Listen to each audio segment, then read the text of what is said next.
नमस्कार दोस्तों, आज हम देखने वाले हैं 10th के कौन कौन से चैप्टर रिड्यूस किए गए हैं। आज हम देखेंगे सबसे पहले सब्जेक्ट हमारा है मैथ्स 1 और महाराष्ट्र गवर्नमेंट की तरफ से उसमें 25% सिलेबस रिड्यूस किए गए हैं। तो सारे के सारे चैप्टर्स हम यहाँ पे देखेंगे। तो आप जो चैप्टर्स आपको बताते जाएंगे हम यहाँ पर, आप उस पर जो आपको नहीं पढ़ना है, जो सेल्फ स्टडी के लिए है, आपको उस पर आप क्रॉस करते जाइए और जो पढ़ना है उस पर आप टिक करते जाइए, ताकि आपको इतना मालूम हो कि आपको इस साल कौन कौन से क्वेश्चन आपके पेपर में आने वाले हैं और कौन कौन से क्वेश्चन को महाराष्ट्र गवर्नमेंट ने रिड्यूस कर दिया है, निकाल दिया है। तो हम आते हैं फर्स्ट चैप्टर से कि कौन कौन से क्वेश्चन उन्होंने आपके लिए इस साल रखे हैं और कौन कौन से क्वेश्चन उन्होंने इस साल के लिए नहीं रखे हुए हैं। आइए देखते हैं अपना पहला चैप्टर, दो चरांक वाले रेखीय समीकरण। इसमें देखते हैं कि कौन कौन से क्वेश्चन को उन्होंने रखा है और कौन कौन से क्वेश्चन को उन्होंने निकाल दिया है। हम पेज वाइज देखेंगे, पेज नंबर 1 से स्टार्ट करेंगे और जो जो चैप्टर उन्होंने रखा है उस पेज को टिक करते जाइएगा और जिसको नहीं रखा है उसे क्रॉस करते जाइएगा। थोड़ा ज़रा फास्ट करना है। देखते हैं फर्स्ट चैप्टर, पहला पेज आपके सिलेबस में रखा गया है तो इसे टिक कर लीजिए। सेकेंड जो पेज है उस पे जो स्टार्टिंग की जो 4 लाइनें हैं वहाँ तक आपके सिलेबस में है और जो उदाहरण नंबर 1 दिया गया है उससे वहाँ से लेकर नीचे तक ये पूरा पेज को आप काट दीजिए, ये पूरा सिलेबस में नहीं है। तीसरे पेज पे ऊपर जो उदाहरण नंबर 2 दिया है वो पूरा का पूरा आपके सिलेबस में नहीं है, उदाहरण नंबर 3 आपके सिलेबस में है। नेक्स्ट 1.1 की जो कृति दी है ये भी आपके सिलेबस में नहीं है, इसे आप काट दीजिए। इसके बाद में जो इसमें सेकंड क्वेश्चन का पहला, दूसरा, तीसरा, चौथा, पांचवा, छठा ये भी आपके सिलेबस में नहीं है, आप इसे काट दीजिए। 7वां और 8वां क्वेश्चन ये आपके सिलेबस में है, उसके नीचे जो है वो भी आपके सिलेबस में है। नेक्स्ट पेज आपका जो है पेज नंबर 5, जो नीचे 2 चरांक वाले रेखीय समीकरण का आलेख दिया है ये आपके सिलेबस में है। तो ऊपर के जो क्वेश्चन मैंने काटवाए थे first, second, third, fourth, fifth, six को छोड़ के बाकी सारे सिलेबस में है। पेज नंबर 6 ये भी आपके सिलेबस में है। पेज नंबर 7 ये भी आपके सिलेबस में है। पेज नंबर 8 ये भी आपके सिलेबस में है। 9 ये भी आपके सिलेबस में है। 10 सेम सिलेबस में आपके है। पेज नंबर 11 भी आपके सिलेबस में है।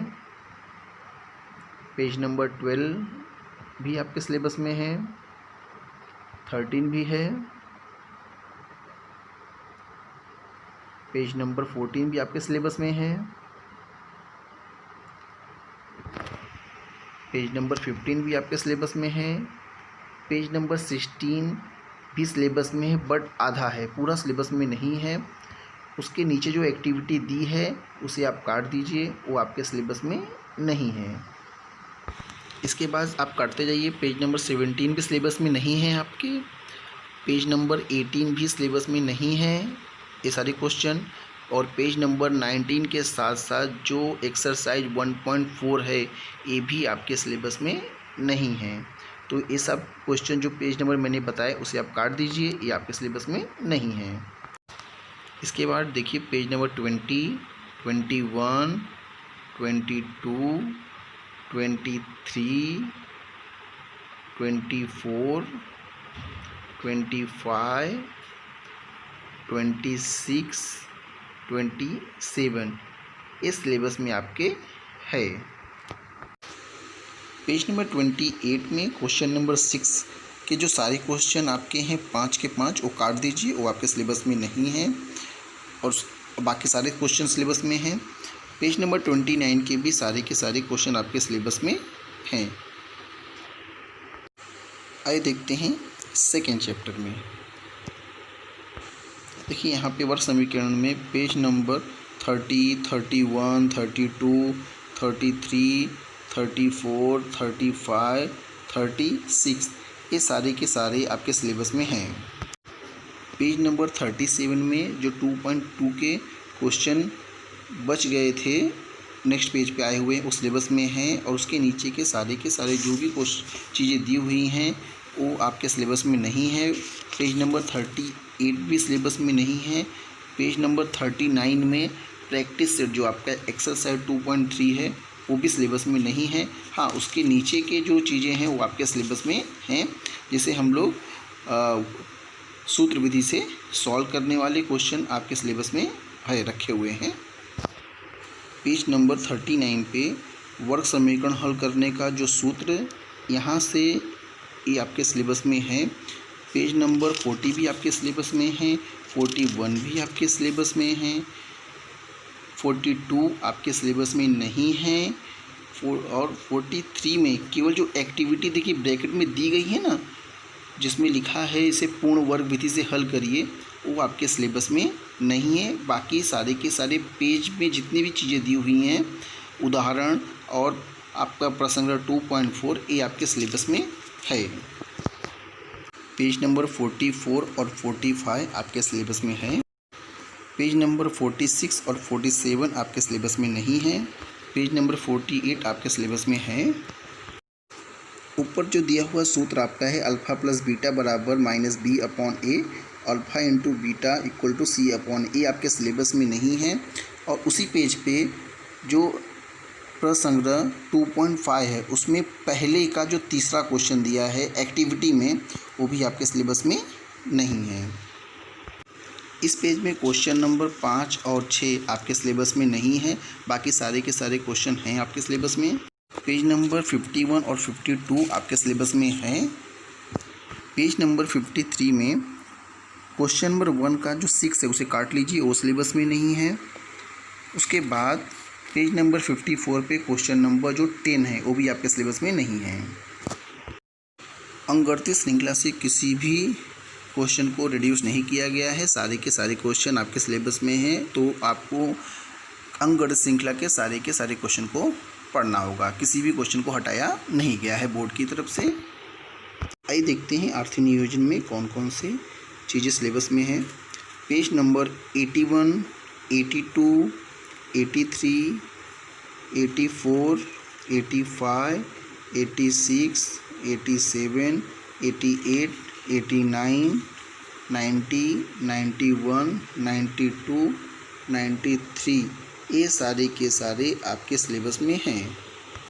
94 के ऊपर जो क्वेश्चन नंबर 7 दिया हुआ है वो आपके सिलेबस में है, और उसके नीचे की जो चीज़ें दी हुई हैं अधिक जानकारी वो आपके सिलेबस में नहीं है। पेज नंबर 95 से लेकर के 108 तक के सारे जो पेजें हैं उन्हें आप काट दीजिए, वो आपके सिलेबस में नहीं है। मतलब जो भी आपके शेयर और म्यूचुअल फंड से रिलेटेड चीज़ें थी, जो भी चैप्टर्स थे, जो भी रिलेटेड क्वेश्चन थे, उन्हें यहाँ से रिड्यूस कर दिया गया है, तो इसको आप काट दीजिए। आपका जो प्रसंग्रह का जो है प्रकृत प्रसंग्रह 4A वो आपके सिलेबस में है, बट प्रसंग्रह 4B को सिलेबस से हटा दिया गया है, तो ये आप नोट कर लीजिए। 4A आपके सिलेबस में है और 4B आपके सिलेबस में नहीं है। संभाव्यता चैप्टर से कोई भी क्वेश्चन को रिड्यूस नहीं किया गया है, आपको सारे के सारे क्वेश्चन करने हैं, तो आपको याद रखना है संभाव्यता चैप्टर आपको अच्छे तरीके से करिए, क्योंकि किसी भी क्वेश्चन को उसमें से रिड्यूस नहीं किया गया है। आइए देखते हैं सांख्यिकी चैप्टर में क्या क्या रिड्यूस किया गया है। तो पेज नंबर 129 आपके सिलेबस में है, और पेज नंबर 130 भी आपके सिलेबस में है, 131 भी आपके सिलेबस में है। 132 में ऊपर का जो एग्जाम्पल 2 है वो आपके सिलेबस में है। उसके नीचे से जो आपका गृहीत माध्य स्टार्ट होता है, अज्यूम मीन मेथड जो है, वहाँ से आपका सिलेबस 132 पेज में वहाँ से नहीं है, और वहाँ से आपको कटिंग करते हुए जाना है। पेज नंबर 133 भी आपके सिलेबस में नहीं है, 134 भी आपके सिलेबस में नहीं है, 135, 136, 137 तक आप काट दीजिए, क्रॉस कर दीजिए, ये आपके सिलेबस में नहीं है। एक्सरसाइज जो आपका प्रश्न संग्रह 6.1 है उसमें केवल क्वेश्चन नंबर 1 और 3 को रखा गया है। क्वेश्चन नंबर 2, 4, 5, 6 को रिड्यूस कर दिया गया है, उसे आप काट दीजिए। देखिए पेज नंबर 139 से लेकर के 158 तक इस पूरा का पूरा जो भी पेज है ये आपके सिलेबस में रखा गया है। इसमें से कोई भी किसी भी तरीके के क्वेश्चन को रिड्यूस नहीं किया गया है। तो आप 139 से लेकर के 158 तक के सारे क्वेश्चन को आप टिक कर दीजिए, क्योंकि ये सारे क्वेश्चन आपके सिलेबस में रखे गए हैं। इसमें से किसी क्वेश्चन को निकाला नहीं गया है। पेज नंबर 159 को कैंसिल कर दीजिए, पेज नंबर 160 को भी कैंसिल कर दीजिए, और जो आपका पेज नंबर 161 के ऊपर के जो गिन करके 6 से 7 लाइनें हैं उसे आप कैंसिल कर दीजिए। बाकी सारे के सारे आपके सिलेबस में हैं। पेज नंबर 162 भी आपके सिलेबस में है और 163 भी आपके सिलेबस में है। और पेज नंबर जो 164 है उसमें क्वेश्चन नंबर 5 और 6 ये आपके सिलेबस में नहीं है। पेज नंबर 165 में जो ऊपर MCQ के 2 क्वेश्चन हैं, सेकंड और 4, वो आपके सिलेबस में नहीं है। बाकी सारे क्वेश्चन सिलेबस में हैं। पेज नंबर 166 के सारे क्वेश्चन सिलेबस में हैं। पेज नंबर 167 में क्वेश्चन नंबर 14 को कैंसिल कर दीजिए, वो आपके सिलेबस में नहीं है। और पेज नंबर 168 में क्वेश्चन नंबर 16 भी आपके सिलेबस में नहीं है। तो ये सारे हमारे मैथ्स 1 के क्वेश्चन थे जो बोर्ड ने रिड्यूस किए गए हैं। तो अब हम देखेंगे अगले वीडियो में हम अपना मैथ्स 2 का कौन कौन से क्वेश्चन को उन्होंने रिड्यूस किया गया है और कौन से चैप्टर को उन्होंने वहाँ पे रिटर्न किया हुआ है। तो देखिए मेरा नेक्स्ट वीडियो मैथ्स 2 का, उसमें आपको सारी जानकारी मिलेगी। और हमारे स्मार्ट एजुकेशन चैनल को लाइक और सब्सक्राइब कीजिए।